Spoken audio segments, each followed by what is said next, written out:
Beshem Ha'af Ben Veruah HaKodes Ha-Elohim Echad. Di dalam nama Bapa dan Putra dan Roh Kudus, Allah yang Esa. Amin.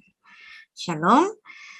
Kita masih bicara mengenai The Book of Genealogy, pengenapan Proto-Evangelium yang ke-6. Untuk sesi ke-25, bahasanya masih tentang Natal. Dan kalau dekat-dekat Natal, bulan Desember, orang-orang yang buta huruf atau buta sejarah akan selalu mengatakan Natal itu pagan, Christmas itu pagan. Nah, dan selalu ada polemik. Bolehkah merayakan Natal?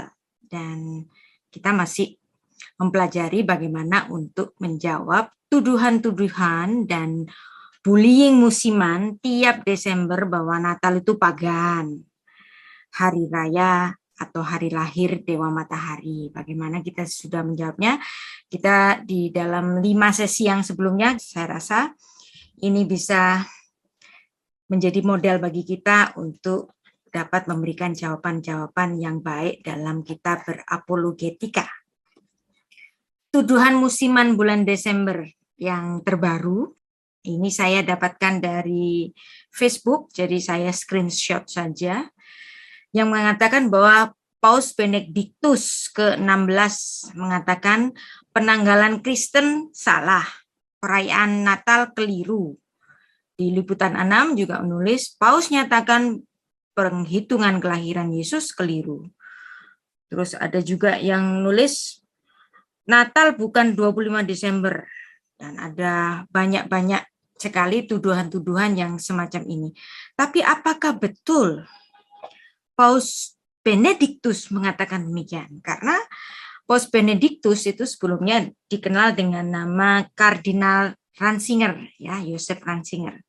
Dan Kardinal Ratzinger ini buat saya, dia adalah seorang profesor, seorang arkeolog, seorang ahli sejarah yang terkemuka, yang sangat saya hormati. Jadi nggak mungkin yang namanya Paus Benediktus atau Kardinal Ratzinger ini mengatakan yang boten-boten gitu kan. Nah, Paus Benediktus sekarang sudah menjadi Paus Emeritus dan orangnya masih hidup dan sebenarnya beliau tidak pernah mengatakan demikian. Misalnya di sini Liputan 6, Paus nyatakan penghitungan kelahiran Yesus keliru. Nah, ini mesti ditelusuri kelirunya itu yang mana? Dan dalam konteks apa kelirunya? Apakah di dalam 25 Desembernya tanggalnya itu ataukah di dalam penghitungan tahunnya? Nah, maka seperti yang sudah kita pelajari, kita harus trust but verify. Percaya, tapi nggak boleh percaya buta. Seperti pepatah Rusia mengatakan, doveryae no poveryae. Trust but verify. Bahwa keyakinan teologis kita harus dapat dikonfirmasi dengan keyakinan sejarah. Maka marilah kita bersama-sama membaca dari buku Paus Benediktus, buku yang berjudul The Infancy Narrative Jesus of Nazareth, supaya kita jangan salah paham. Beberapa hari yang lalu, kalau nggak salah, saya sudah memberikan kopi buku ini pada Ibu Ceria atau Ibu Shelly ya. Kalau yang belum dapat bisa minta ya, karena ini e-book. Jadi kalau mau baca bukunya dalam bahasa Inggris, misalnya di sini, di halaman 51, itu menuliskan Dionysius yang menetapkan kalender Masehi, ternyata dia melakukan kesalahan penghitungan beberapa tahun. Maka historis penanggalan kelahiran Yesus Kristus harus ditempatkan beberapa tahun sebelumnya. Jadi bukan tahun 1 Masehi.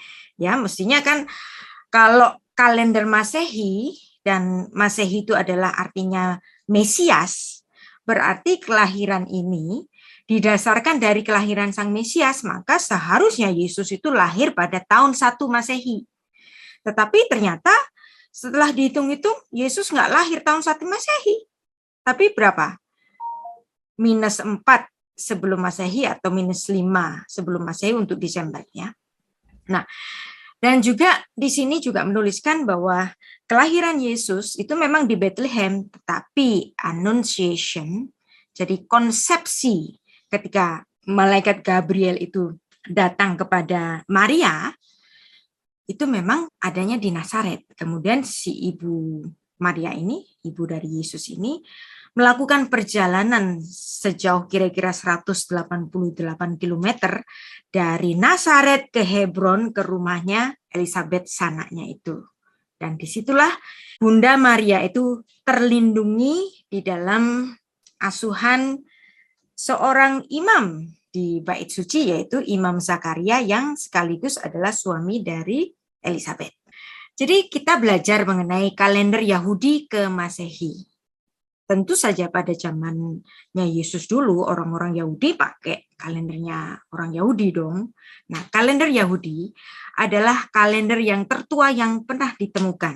Nah, disebut dengan Seder Olam atau tatanan semesta, dan ini disusun oleh Rabbi Yose ben Halafta, dan aturan kalender ini didasarkan pada usia orang-orang yang tercatat dalam Alkitab dan 6 hari penciptaan. Menurut aturan ini, penciptaan terjadi sekitar tahun 3761 Masehi.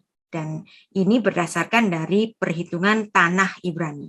Nah, awal tahun Masehi pada kalender Masehi merujuk pada tahun yang dianggap sebagai tahun kelahiran Kristus. Karena itu kalender ini dinamakan menurut Yesus Al-Masih atau kalender Masehi atau Masihia atau kalender Mesias, atau kalau dalam bahasa Latin itu Anno Domini, artinya tahun Tuhanku.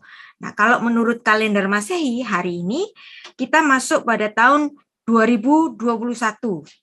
Kalender Gregorian ini adalah kalender dari gereja Ritus Latin, yaitu gereja Katolik Roma, dan hari ini digunakan hampir di semua negara-negara di dunia. Nggak peduli itu negara komunis, negara sekuler, atau negara agamawi, semuanya menggunakan kalender Gregorian ini, yaitu kalender Masehi, kalender gereja. Nah, kenapa orang-orang seluruh dunia ini bisa memakai kalender dari gereja Ritus Roma? Nah, maka kita harus tahu KTP kita pun menggunakan kalender gereja, yaitu kalender Gregorian atau kalender Masehi. Jadi kalau kita banyak tidak menghormati saudara tua kita, yaitu Katolik Roma, maka Anda perlu tahu bahwa kalendernya itu kita pakai loh, ya.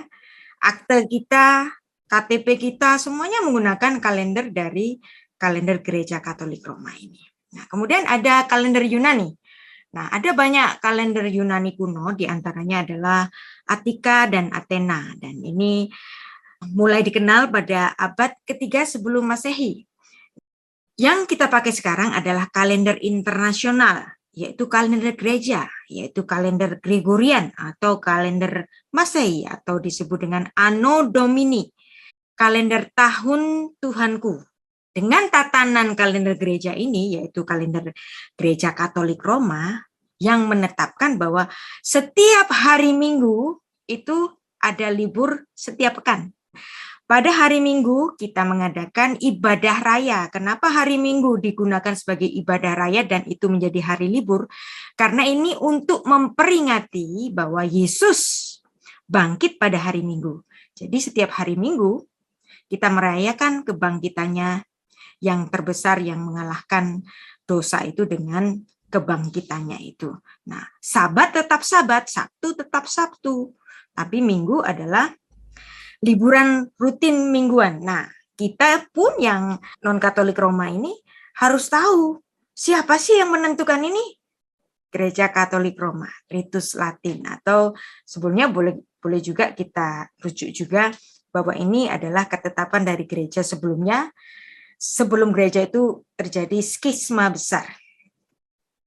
Menurut Paus Benediktus, memang ada kesalahan penghitungan tahun. Tapi hati-hati, ini bukan kesalahan yang jelek, tetapi sebuah kesalahan yang berbuah manis. Kadang Tuhan seperti membiarkan kesalahan untuk menunjukkan karya dan kuasanya. Jadi kalau disebut sebagai tahun Masehi atau Anno Domini, mengapa Yesus Kristus tidak lahir pada tahun 1 Masehi? Nah, inilah sebenarnya yang dicita-citakan oleh Dionysius. seorang rahib dari Gereja Katolik Roma, Ritus Latin, dan dia adalah seorang ahli astronomi. Dan dia adalah pencipta dari kalender Masehi ini. Dia juga dikenal sebagai teolog, matematikawan, astronom yang ulung. Ia juga fasih berbahasa Yunani dan Latin. Menurut Dionysius yang menetapkan kalender Masehi pada tahun 525 Masehi, jadi pada abad ke-6 itu dia menetapkan kalender Masehi.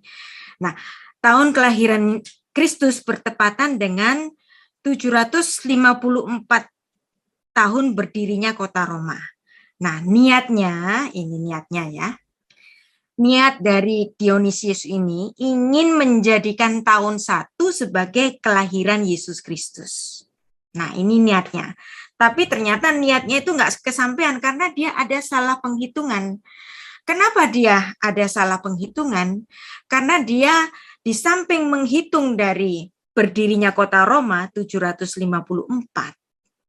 tahun berdirinya Romawi itu, dia juga mendasarkan dari kapan Kaisar Agustus itu menjadi kaisar. Nah, tapi dia lupa Kaisar Agustus itu nggak selamanya bernama Kaisar Agustus. Sebelumnya dia itu bernama Octavius. Nah, ketika dia bernama Octavius itu ada 4 tahun. Nah, kemudian ada satu perang besar antara Octavius ini dengan Mark Antony, suami dari Cleopatra. Nah, ketika Octavius itu menang perang dengan Mark Antony, dan Mark Antony maupun Cleopatra itu tewas dalam peperangan itu, kemudian barulah Octavius itu mengganti namanya menjadi Kaisar Agustus. Nah, Dionysius itu lupa kalau Kaisar Agustus itu sebelumnya sudah memerintah 4 tahun dengan nama Octavius. Nah, artinya apa yang ditetapkan bahwa Yesus itu lahir tahun 1 harus mundur deh. Mundur berapa? Mundur 4 tahun sebelumnya. Jadi Yesus harus lahir -4 sebelum Masehi. Ya. Nah, karena Yesus itu lahir di akhir tahun, maka seperti yang sudah kita pelajari bahwa seperti juga apa yang ditulis dalam Apostolorum Didascalia, bahwa Yesus lahir pada tanggal 25 bulan 9 atau bulan Kislev yang pada waktu itu equal dengan tahun Masehi 25 Desember. Nah, ini sudah kita pelajari. Jadi ada kesalahan perhitungan dari Dionysius. Dan ini pula dapat diselaraskan dengan apa yang ditulis oleh Josephus. Josephus ini juga seorang ahli sejarah yang dia menuliskan bahwa kematian dari Herodes yang agung, kalau diikualkan dengan kalender Gregorian atau kalender Romawi itu, dia matinya itu tahun -4 sebelum Masehi. Maret 4 sebelum Masehi. Maka Yesus Kristus harus lahir sebelum kematian Herodes ini, bukan? Jadi Yesus nggak mungkin lahir tahun 1. Karena apa? Karena Dionysius yang salah hitung tadi. Nggak hitung ketika Kaisar Agustus bernama Octavius. Tapi kesalahan ini memang kita semua tahu kalau itu kesalahan. Inilah yang dimaksud oleh Paus Benedictus, bahwa Dionysius salah hitung tentang tahunnya. Dan itu ada di bukunya, memang ada di halaman 51. Nanti Anda lihat ya. Saya sudah share ini bukunya. Nanti Anda lihat bahwa yang dimaksud oleh Paus Benedictus adalah kesalahan 4 tahun yang tidak terhitung oleh Dionysius tadi. Maka Yesus Kristus lahir 25 Desember 5 sebelum Masehi dan dia disunatkan pada tanggal 1 Januari tahun 4 sebelum Masehi. Nah, Maret tahun 4 sebelum Masehi, disitulah kematian dari Herodes yang agung. Jadi klop deh kalau begini. Nah, jadi kesalahan ini memang diakui oleh gereja, oleh kita semua, oleh para ahli sejarah. Tapi kesalahan ini bukan berarti mengatakan bahwa 25 Desember itu salah, bukan. Karena yang salah hanya perhitungan tahunnya. Jadi seperti yang sudah kita pelajari, yang sudah-sudah, bahwa Yesus Kristus lahir, ya, equal dengan hari raya Hanukkah waktu itu, yang kalau di dalam kalender Yahudi itu 25 Kislev tahun 3757 yang equal dengan 25 Desember 5 sebelum Masehi. Nah, pada tanggal Januari 14 sebelum Masehi ini Yesus disunat. Nah, ini sudah kita pelajari semua. Jadi kalau ada tuduhan-tuduhan yang beredar di medsos, Anda sudah tahu jawabannya. Ya memang Paulus mengatakan ada kesalahan, tapi kesalahan itu bukan suatu kesalahan yang fatal, dan nanti akan saya ceritakan buah manisnya itu di mana. Nah, kalau kita juga mengkonfirmasi dari Apostolorum Didaskalia, bukunya itu sudah saya sharekan kepada Anda juga, dan Anda juga bisa membaca dalam situs internet secara online bahwa betul Yesus itu birthday-nya, ya, birthday-nya itu 25, tanggal 25 dari bulan ke-9. Bulan ke-9 dari kalender Yahudi itu adalah Kislev, dan betullah bahwa Yesus itu lahir pada 25 Kislev yang pada tanggal itu adalah tanggal dari Hanukkah, dan Hanukkah dirayakan selama 8 hari. Hari ke-8 Yesus disunat. Kemudian Yesus itu mulai pelayanan ketika dia berumur 30 tahun. Dan pelayanannya itu selama 3,5 tahun. Kenapa kok orang-orang itu memandang bahwa Yesus itu melayani di bumi selama 3,5 tahun? Karena Yesus Kristus menjalani Paskah dalam pelayanannya itu ada 4 kali Paskah. 1, 2, 3, 4. Nah, ya. Jadi awal pelayanan Yesus kepada Paskah yang pertama setelah pelayanannya itu, kemudian ada Paskah kedua ditulis dalam Yohanes 5 ayat 1, Paskah ketiga ditulis dalam Yohanes 6 ayat 4, Paskah keempat ditulis dalam Yohanes 12 ayat 1, yang dimana hari itu dia mengadakan perjamuan terakhir di rumah seorang Eseni, di Eseni Quarter, di loteng atas atau Kenakel, dan di situ adalah Paskah yang keempat. Jadi betul-betul melalui Injil Yohanes memberitahu kepada kita bahwa Tuhan Yesus melalui 4 Paskah ini yang diperkirakan bahwa Yesus melayani di bumi selama 3,5 tahun. Nah, kalau Yesus lahir 25 Desember 5 sebelum Masehi, ya, dan pelayanannya itu dimulai umur 30 dan pelayanannya berdurasi 3,5 tahun, maka Yesus wafat, bangkit, dan naik ke surga itu pada tahun 30. Nah, Anda perhatikan, ini kan tahunnya jadi bulat kan? Kalau enggak kan tahunnya jadi 33,5. Nah, kenapa kok Tuhan nggak enak kalau 33,5 ganjil? Maka ketika Yesus itu naik ke surga, tahunnya jadi bulat deh. Tahun 30 Masehi. Nah, apa yang terjadi 40 tahun setelah ini? Nah, itu yang luar biasa. Jadi nggak ada angka ganjil. Ada sesuatu yang terjadi pada tahun 70 Masehi di Yerusalem. Jadi kalau saya melihat di sini, kesalahan dari Dionysius tadi itu membuahkan sesuatu yang manis. Kalau dia ngitungnya benar, Yesus jadi mati, bangkit, dan naik ke surga jadi tahun berapa? Tahun 33. Terus kemudian 40 setelah itu jadi tahun 73. Nggak enak. Enak bulat. Yesus naik ke surga tahun 30. Kemudian 40 tahun setelahnya ada suatu goncangan besar di Yerusalem. Enak kita ngomongnya tahun 70 Masehi. Jadi bulat-bulat.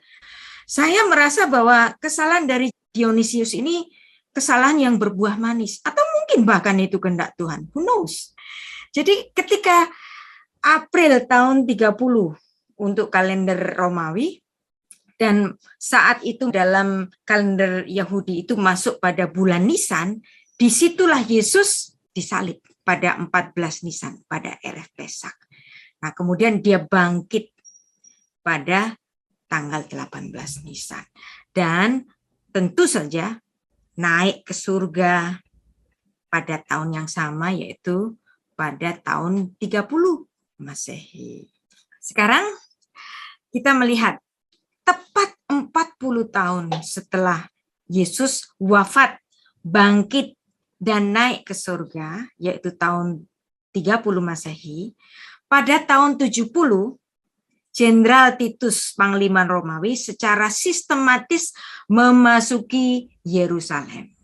Di sini, karena di sini ada pemberontakan besar di Yerusalem. Maka Romawi mengirimkan jenderalnya yang luar biasa, yaitu Jenderal Titus, untuk menghancurkan benteng-benteng pertahanan dan bait suci.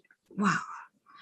Tetapi ia membiarkan 3 menara tegak berdiri. Dan termasuk di sini ada Kenakel, loteng atas itu yang bangunannya itu di Esseni Quarter itu yang nggak ikut hancur juga. Mungkin ini kehendak Tuhan. Jadi angka 40, jadi 40 tahun setelah Yesus naik ke surga, adalah dalam gematria Ibrani itu merupakan angka generasi. Nah, ini menarik. Ini menarik. Kenapa Tuhan rasa-rasanya itu berbuat demikian? Ada campur tangan ilahi. Karena pada saat Yesus tahun 30 Masehi, ketika dia diikat dan kemudian diadili di hadapan Pilatus, dan Pilatus mengatakan, aku nggak nemu kesalahan dari orang ini, ya udah dibebasin aja, kata si Pilatus. Ini ada penjahat yang lebih jahat nih, namanya Yesus Barabas. Dia aja yang dihukum. Tetapi apa? Orang-orang Yahudi itu bilang, bebaskan Barabas. Dan mengatakan pada Yesus, salibkan dia, salibkan dia. Pilatusnya nggak mau salah, nggak bisa. Orang ini nggak bersalah kok. Nah, kemudian Pilatusnya apa? Melakukan netilat yadaim. Dia berwudu, mencuci tangan. Ini adalah suatu kebiasaan orang Yahudi. Kalau dia tidak mau turut dalam kesalahan itu, dia melakukan namanya ritual netilat yadaim. Berwudu, cuci tangan dia. Dan itu dia lakukan di hadapan orang Yahudi.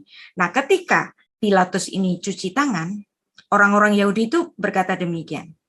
Dan seluruh rakyat itu menjawab, biarlah darahnya ditanggungkan atas kami dan atas anak-anak kami. Nah, Anda lihat di sini. Ditanggungkan atas kami dan anak-anak kami. Nah, kalau kami dan anak-anak kami ini bicara mengenai generasi. Angka generasi dalam gematria Ibrani itu 40 tahun. Jadi ini adalah ujaran dari sumpahnya orang Yahudi sendiri. Jadi bukan Tuhan yang mengutuk, tetapi mereka sendiri yang mengambil, biarlah darahnya ditanggungkan atas kami dan anak-anak kami. Jadi kalau Yesus itu saat itu diadili pada tahun 30 Masehi, kemudian angka generasi itu 40, kita ketemu angka berapa? Angka 70. Kayaknya nggak ada yang kebetulan deh. Apa yang terjadi pada tahun 70? Apa yang terjadi pada Yerusalem pada tahun 70? Di sebuah kota yang suci, tanah yang suci, di situ terjadi suatu bencana yang sangat besar.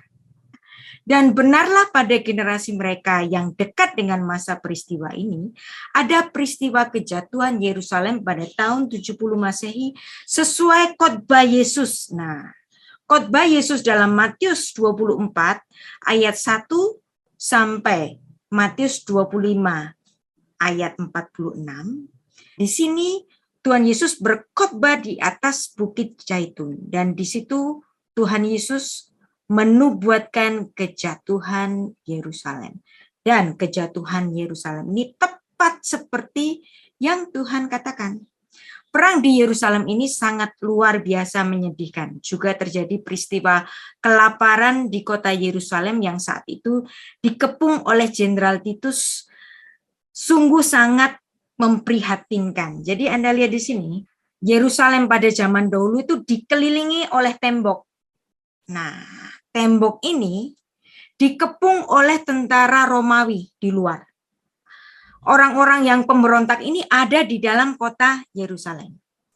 Kota Yerusalem yang di dalam ini, tentu saja kebutuhan logistiknya itu sangat minim karena harus disokong dari luar Yerusalem.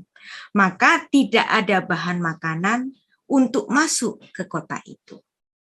Jadi yang di dalam kota Yerusalem nggak bisa keluar, yang di luar Yerusalem mau nolong yang di dalam juga nggak bisa masuk. Karena semua tertutup oleh tentara Romawi di bawah komando dari Jenderal Titus tadi. Nah, itulah kenapa di dalam kota Yerusalem pada tahun 70 Masehi itu terjadi bencana kelaparan yang sangat luar biasa dan sampai apa? Terjadi kanibalisme di seluruh kota. Sampai-sampai anak-anak, bayi-bayi dikorbankan menjadi makanan orang tuanya. Nah, ini luar biasa menyedihkan. Saat itu adalah lebih baik tidak memiliki anak-anak karena anak-anak saat itu dikorbankan untuk menjadi makanan. Nah, total korban di dalam kota Yerusalem itu mencapai 1,1 juta orang Yahudi. Tewas sampai Yerusalem itu hancur. Jumlah ini sangat besar untuk ukuran zaman itu. Jadi Anda bisa bayangkan di dalam kota Yerusalem, kota suci, terjadi kanibalisme saking di situ ada kelaparan. Diperkirakan ketika penghancuran bait Allah ini sesuai khotbah Yesus dalam Matius pasal 24-25 tadi, tidak ada korban dari murid-murid Kristus. Karena murid-murid Kristus mendengar apa yang dinubuatkan oleh Tuhan Yesus. Tuhan Yesus berkata, kalau kamu mendengar deru perang, larilah ke pegunungan. Nah, menurut catatan dari Bapak Gereja Eusebius, kira-kira pada abad 3 Masehi ini atau tulisan dari Epifanius, mengatakan bahwa ketika jemaat Kristus mula-mula ini, pada saat berlangsungnya perang besar di dalam Yerusalem, dalam kepungan Jenderal Titus tadi, murid-murid Yesus itu sudah mendengar dan mempelajari nubuat Tuhan Yesus itu, mereka lari ke Transyordan, yaitu kemana? Ke Pela, menyeberangi Yordan di sini, ke utara menuju ke Pela di sini. Maka diperkirakan tidak ada murid-murid Kristus di dalam kota Yerusalem. Jadi yang di dalam kota Yerusalem ini adalah orang-orang yang bukan murid Kristus, yang mereka memang memberontak pada pemerintah Roma dan pemerintahnya Roma menghajar mereka dengan mengepung yang di dalam Yerusalem nggak bisa keluar, yang di luar nggak bisa menolong yang di dalam. Maka terjadilah bencana kelaparan yang sangat luar biasa itu. Nah, murid-murid Yesus tidak mengangkat senjata untuk melawan orang-orang Romawi ini, tetapi mereka berpindah kemana? Ke Pela di sini. Dalam catatan siapa? Catatan Bapak Gereja Eusebius dan Epifanius, ya. Nah, semua kita apa yang kita pelajari di sini bisa dikonfirmasikan dengan catatan sejarah. Nah, sekarang kita membaca catatan sejarah dalam Jewish War yang ditulis oleh seorang Yahudi namanya Josephus dalam buku yang ke-6, chapter 193. Nah, di dalam buku Jewish War, tulisan dari Josephus ini mengatakan ada seorang perempuan namanya Maria, putri dari Eleazar dari Betesuba, mengisahkan suatu kisah yang sangat pilu tentang kanibalisme yang terjadi akibat kelaparan selama pengepungan tentara Romawi oleh Jenderal Titus pada Agustus 70 Masehi. Kisah ini adalah menjadi salah satu dari kisah tentang kengerian yang diderita oleh Yerusalem pada musim panas tahun 70 Masehi. Josephus menceritakan bahwa ada seorang perempuan yang sangat kelihatannya lemah lembut, putri Eleazar, anak seorang kaya raya. Walaupun berasal dari Perea, kemudian dia tinggal di Yerusalem. Dia adalah dari keluarga yang sangat terkenal kekayaannya, bergelimang harta dan makanannya. Tapi ketika terjadi pengepungan di Yerusalem itu, dia melakukan sesuatu yang nggak diduga-duga. Ketika kelaparan sedang melandanya dan amarah menguasainya lebih cepat, karena orang kalau lapar itu suka marah-marah dan bahkan kadang-kadang hilang nalarnya. Nah, Maria itu berkata pada bayinya, "Hai tungau kecil yang malang, dalam perang kelaparan dan perselisihan sipil, mengapa aku harus membuat kamu tetap hidup? Dengan Roma yang ada perbudakan dan itu hanya hidup ketika mereka datang, tapi kelaparan mencegah perbudakan dan para partisan lebih kejam dari keduanya itu. Maka kamu harus menjadi makanan bagiku." Kemudian dia membunuh bayinya sendiri, kemudian memanggangnya dan memakannya dan menyembunyikan sisanya. Nah, ini ada di dalam tulisan dari Josephus Jewish War pada buku yang ke-6 tadi. Setelah para pemberontak Romawi, orang-orang Yahudi ini mencium bau daging, nah mereka aneh, kok bisa sih kita lagi kelaparan, nggak ada tikus aja nggak ada untuk dimakan. Tapi ini kok bau daging.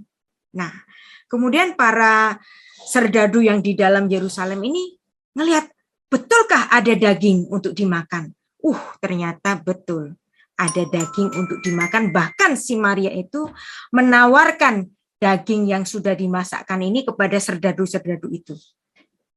Dan kemudian serdadu itu tahu bahwa yang dihidangkan kepada mereka itu ternyata putranya sendiri.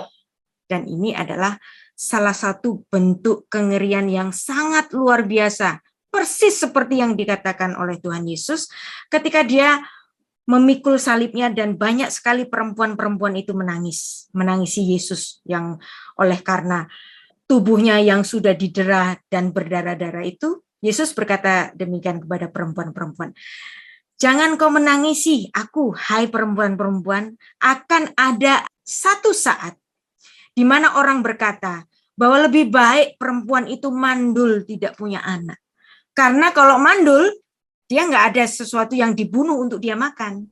Tetapi kalau perempuan itu punya anak, karena kelaparan yang luar biasa itu, seorang ibu bisa tega membunuh anaknya sendiri untuk menjadi makanan baginya. Dan apa yang terjadi di Yerusalem ini merupakan suatu nubuat, penggenapan nubuat seperti yang dituliskan dalam Ulangan 28 ayat 53 sampai 57, bahwa kalau sampai bangsa pilihan Tuhan itu terjadi suatu kesulitan yang sangat luar biasa, bahkan sampai terjadi kanibalisme, itu adalah suatu hukuman Tuhan yang terbesar. Saya baca ayat 57 supaya nggak lama-lama, nanti Anda baca ini secara lengkap di rumah. Ayat 57, karena Uri yang keluar dari kandungan, ataupun karena anak-anak yang dilahirkannya, sebab karena kekurangan segala-galanya, ia akan memakannya dengan sembunyi-sembunyi dalam keadaan susah dan sulit yang ditimbulkan musuhmu kepadamu di dalam tempatmu. Jadi ini betul-betul terjadi pada tahun 70 Masehi ketika seorang yang bernama Maria, anak seorang kaya luar biasa, sampai kelaparan, seorang yang nggak mungkin melakukan kejahatan karena segalanya terpenuhi oleh harta bapaknya. Ketika terjadi kelaparan itu, dia tega membunuh anaknya sendiri untuk dijadikan makanan bagi dirinya. Pada tahun 70 Masehi ada di catatan sejarah Josephus, Jewish of the War, buku ke-6. Nah, kejatuhan Yerusalem itu diperingati dengan istilah Tisha B'Av atau tanggal 9 bulan Av. Nah, kejatuhan Yerusalem tahun 70 Masehi ini ternyata sama dengan terjadinya ketika orang Yahudi itu dibuang ke Babel selama 70 tahun, nah 70 lagi kan, 70 tahun dibuang ke Babel. Ketika Nebukadnezar itu meruntuhkan atau menjarah bait Allah, itu juga pada hari yang sama, yaitu tanggal 9 bulan Av, atau dalam bahasa Ibrani itu Tisha B'Av. Maka pada setiap tanggal 9 bulan Av kalender Yahudi, orang Yahudi semuanya itu berpuasa karena memperingati dua peristiwa besar, yaitu peristiwa kehancuran bait Allah oleh Nebukadnezar yang membuahkan mereka harus dibuang ke Babel selama 70 tahun, dan Tisha B'Av pada tahun 70 Masehi ketika bait Allah itu runtuh, nggak tersisa satu batu pun dari bangunan itu, dan itu terjadi pada tahun 70 Masehi pada tanggal yang sama, Tisha B'Av, tanggal 9 bulan Av. Apa yang tersisa dari bait Allah itu? Bangunan induknya sendiri hancur total luar biasa, tidak tersisa. Yang tersisa hanyalah tembok yang kemungkinan cuman sekitar 60 meter. Nah, jadi kalau Anda nanti ada kesempatan kembali ke Tanah Suci, sekarang kita sudah tahu latar belakangnya. Ini adalah tembok mungkin tembok seperti tembok pagar gitu, tapi bukan bangunan induk. Dan oleh orang Yahudi disebut sebagai Hakotel Hama'aravi atau tembok barat. Tetapi orang Kristen menyebutnya ini tembok ratapan. Tapi jangan sekali-sekali ngomong tembok ratapan di hadapan orang Yahudi, karena ini adalah istilah bagi orang Kristen kepada orang Yahudi, dan orang Yahudi biasanya tersinggung kalau disebut sebagai tembok ratapan. Mereka menyebutnya tembok barat atau Hakotel Hama'aravi. Tembok barat ini sebelumnya panjangnya itu 485, tapi kemudian tersisa hanya 60 meter saja. Kenapa tersisanya hanya 60 meter saja? Karena waktu itu pasukan Yordania itu menghancurkan sebagian dari tembok ini dan kemudian dipertahankan dalam satu perang pada tahun 49. Tembok ratapan adalah istilah dari orang Kristen dan ini tidak digunakan oleh orang Yahudi. Orang Yahudi nyebutnya tembok barat. Nah, untuk menghormati orang Yahudi, saya harap Anda juga jangan pakai tembok ratapan ya. Anda menyebutnya tembok barat, Western Wall atau Hakotel Hama'aravi. Jadi inilah yang terjadi pada Tisha B'Av. Mereka nggak punya lagi bait Allah. Yang tersisa hanyalah tembok yang hari ini sekitar 60 meter saja. Dan sampai saat ini, ya kenapa orang Kristen itu menyebutnya sebagai tembok ratapan? Karena memang sampai saat ini ketika ada di tembok itu, orang Yahudi itu meratap, kapan Tuhan kami diperbolehkan untuk membangun kembali bait Allah. Tetapi Anda bisa bayangkan kalau bait Allah itu dibangun kembali bisa jadi perang dunia, karena bait Allah itu kalau dibangun harus meruntuhkan Masjidil Aqsa. Nah, kalau itu runtuh bisa perang dunia deh.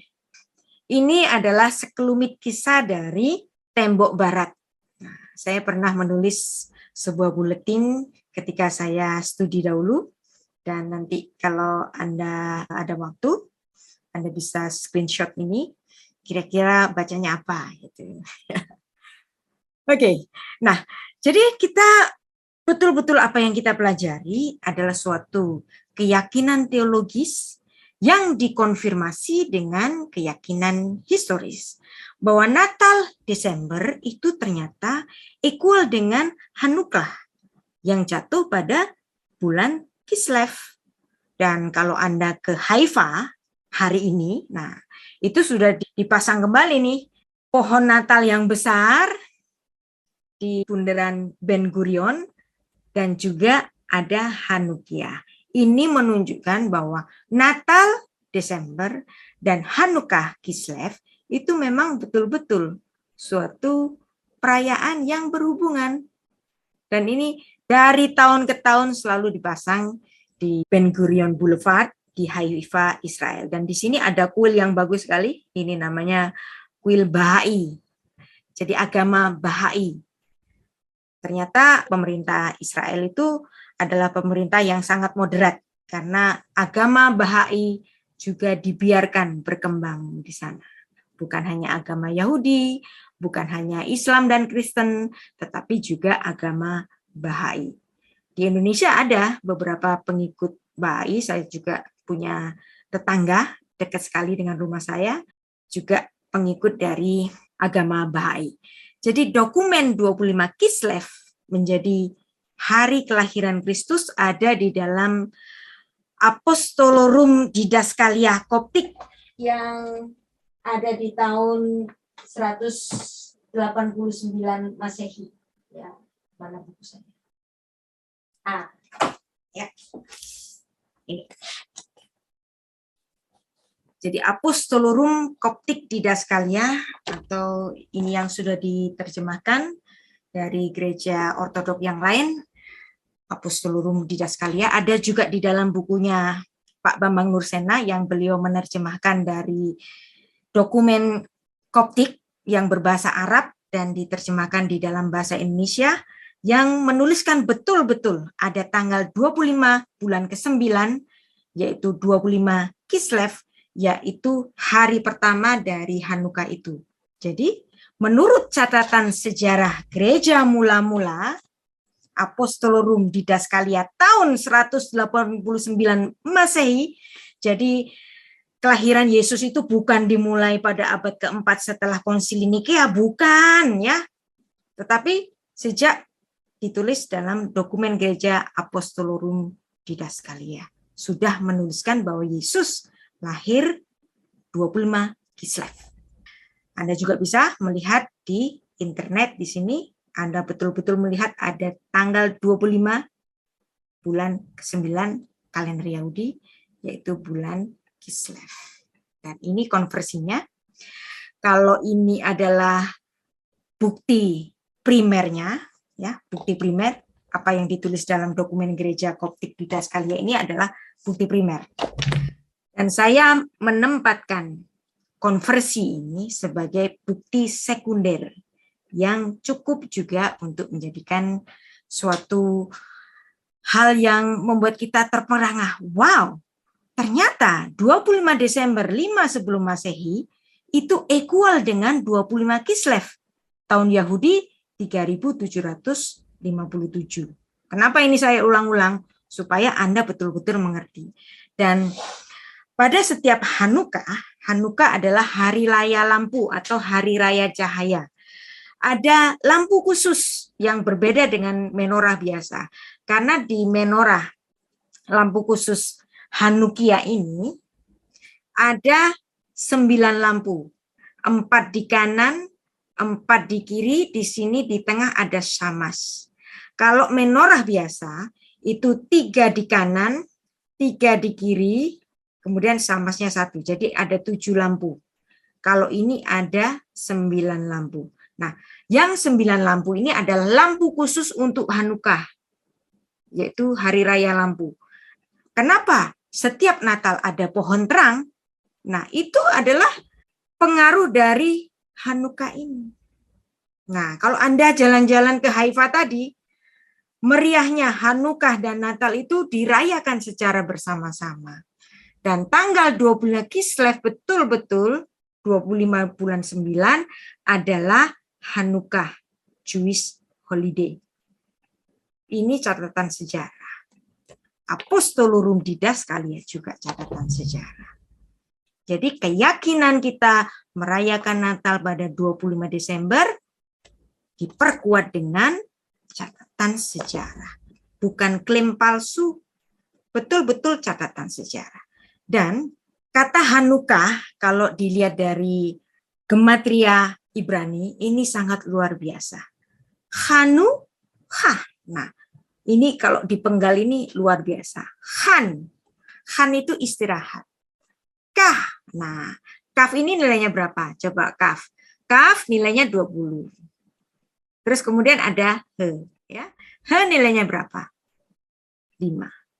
Berarti apa? Hanukkah. Hanu 25. Nah, ini kalau diartikan dalam bahasa Ibrani kayak demikian. Hanu, kalian beristirahatlah. Istirahat pada tanggal berapa? Istirahat pada tanggal 25. Itulah sebabnya tanggal 25 bulan Kislev dijadikan hari libur di dalam orang-orang Yahudi karena mereka harus beristirahat pada tanggal 25. Yesus, Allah yang inkarnasi, melepaskan kutuk dari dosa, membuat kita istirahat dari dosa pada tanggal 25. Beristirahatlah pada tanggal 25. Nah, apa sih Hanukkah? Nah, Hanukkah adalah suatu peristiwa besar perang yang dimenangkan oleh Yudas Makabe. Yudas ini bahasa Yunani, bahasa Ibraninya itu Yehuda. Nah, kalau di bahasa Ibrani kan kita sering mendengarnya Yudas Makabe, tapi ini adalah nama terjemahan. Nama aslinya adalah Yehuda Hamakabi. Yehuda adalah namanya, Hamakabi adalah gelarnya.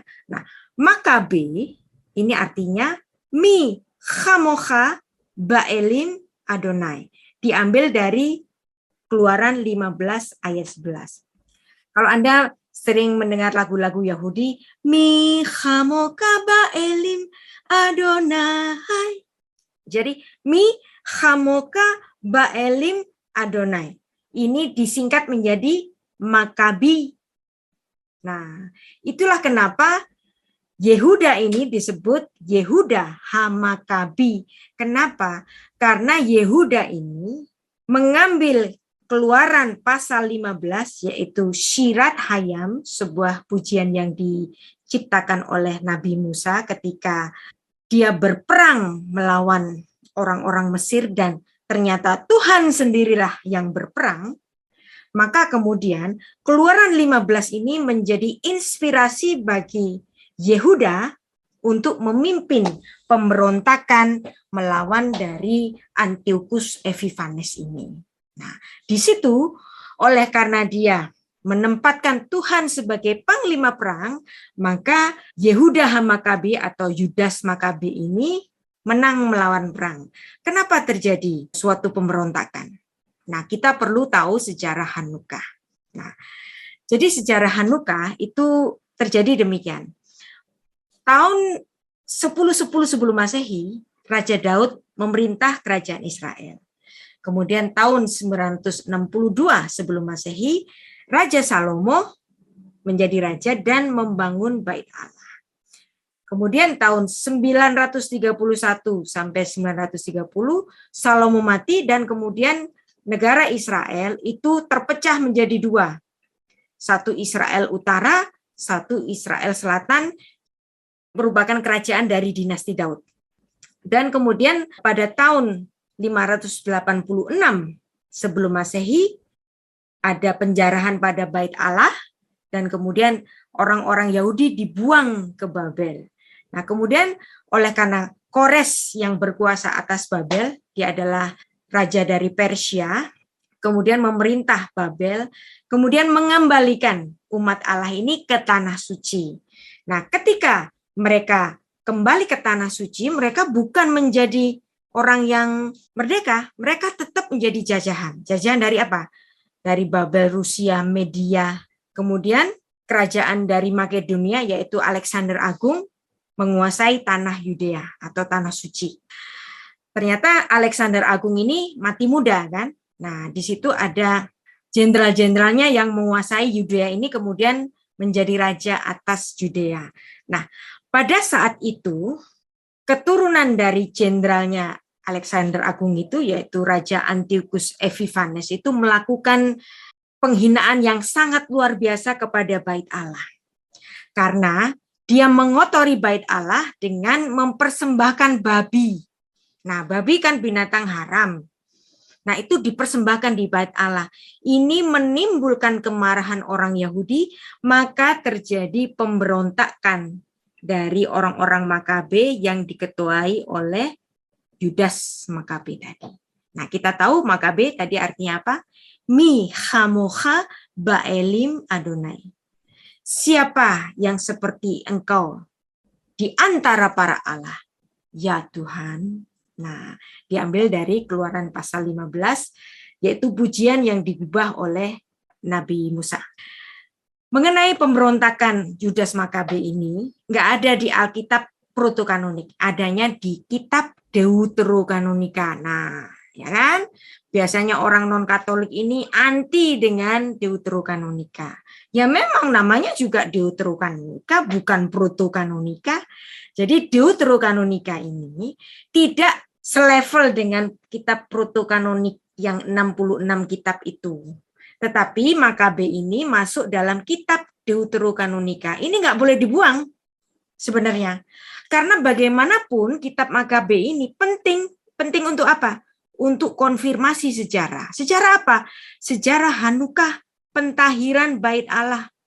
Dan ini menjadi dasar dari penulisan Yohanes 10 ayat 22.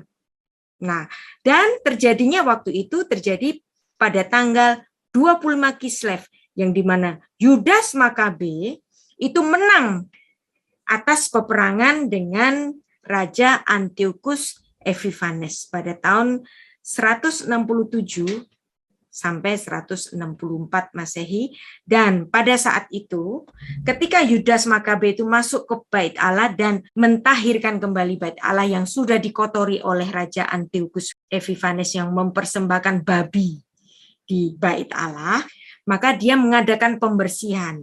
Nah, pembersihan itu sedianya harus ada menorah yang dinyalakan. Nah, karena waktu itu menorah ini minyak itu carinya susah karena dalam masa perang, maka kemudian di menorah itu yang sedianya bisa hanya menyala hanya 1 hari saja, ternyata menorah ini bisa menyala seterus-terusnya sampai 8 hari, sampai Yudas Makabe itu betul-betul membersihkan Bait Allah itu dari kekotoran-kekotoran yang dilakukan oleh Raja Antiochus Epiphanes. Nah, dari sini Anda akan tahu kenapa sih orang Yahudi itu kan di Imamat pasal 11 rentetan makanan haram itu kan banyak. Bukan hanya babi, termasuk unta, termasuk kelinci, termasuk udang, belut, dan macam-macam. Tapi kenapa orang Yahudi itu bencinya kok cuma sama babi? Kenapa bencinya cuma sama babi? Dan ini juga diserap oleh saudara kita orang Muslim. Padahal makanan haram itu banyak kok. Kenapa mereka bencinya cuma sama babi sih? Dan bahkan teman Muslim cuma taunya babi, gitu kan? Kenapa? Ini ada sejarahnya. Sejarahnya di mana? Sejarah di Hanukkah tadi. Kenapa mereka benci dengan babi? Karena babi pernah dipersembahkan oleh Raja Antiochus Epiphanes, dipersembahkan di Bait Allah, dan itu mengotori Bait Allah, maka orang Yahudi kalau lihat babi, itu bencinya luar biasa. Nah, jadi ini ada latar belakang historisnya. Binatang haram banyak kok, tapi yang dibenci kok cuma babi sih? Aneh, gitu kan? Nah, ini ada historisnya. Nah, historisnya di mana? Hanya ada ditulis di kitab Makabe. Jadi orang Kristen non-Katolik, Anda jangan benci lagi dengan kitab Deuterokanonika. Di konteks-konteks tertentu, kitab ini penting untuk konteks sejarah.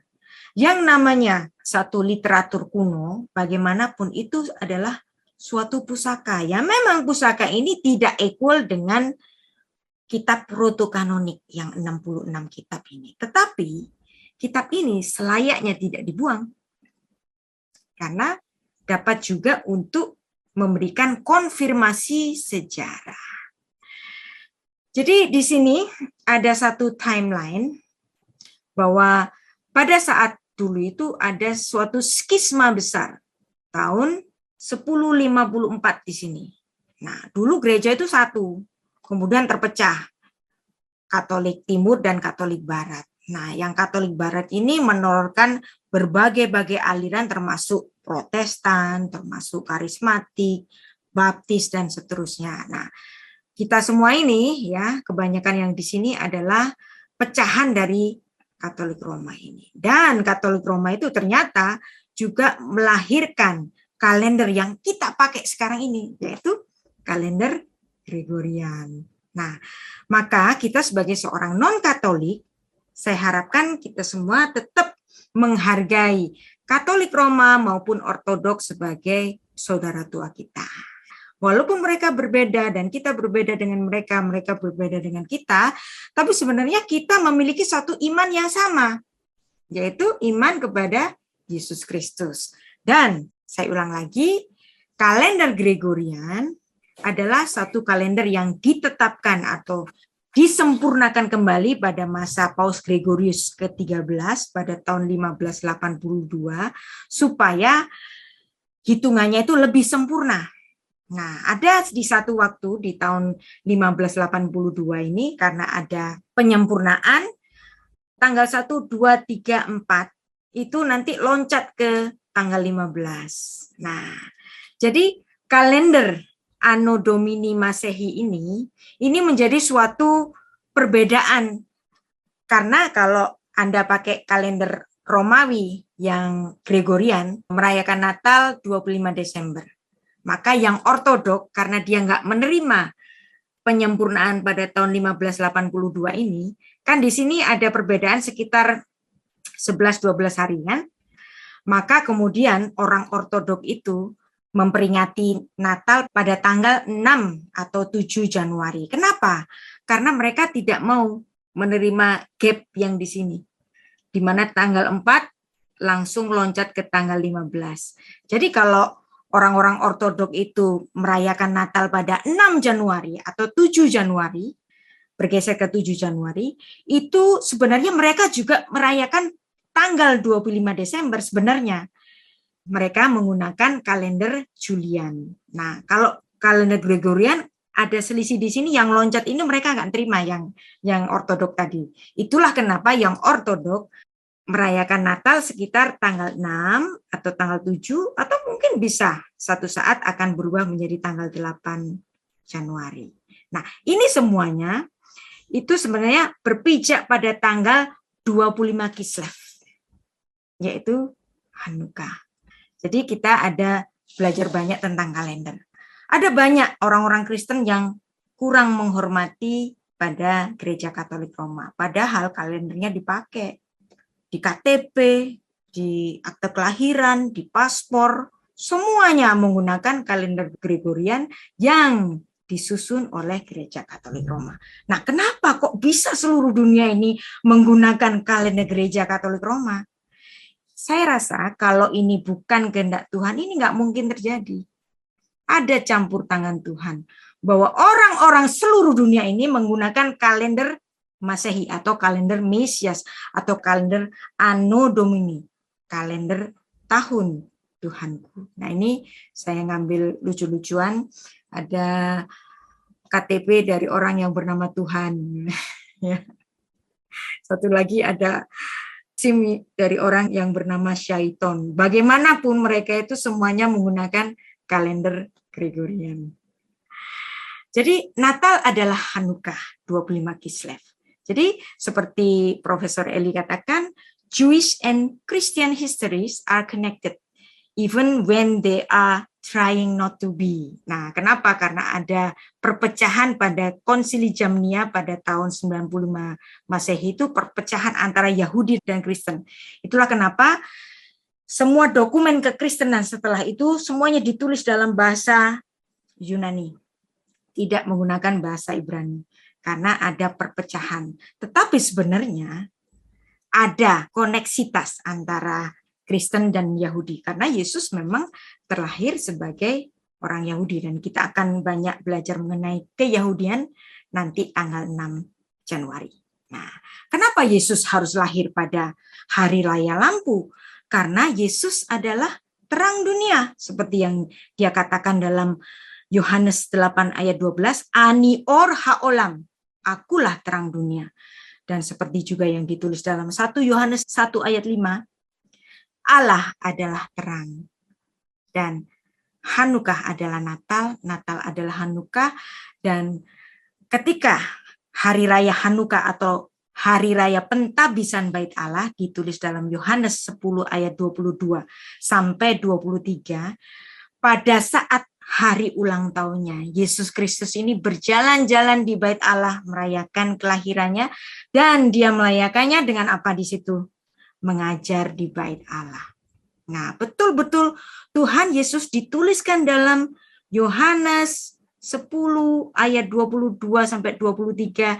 Yesus merayakan Hanukkah, hari raya pentabisan Bait Allah yang hanya ditulis dalam kitab 1 Makabe tadi, kitab Deuterokanonika. Kenapa ini penting bagi kita? Karena memang hari raya Hanukkah, hari raya lampu, dan Yesus adalah terang dunia, dan dia memilih hari raya terang itu sebagai hari kelahirannya. Bukan kebetulan.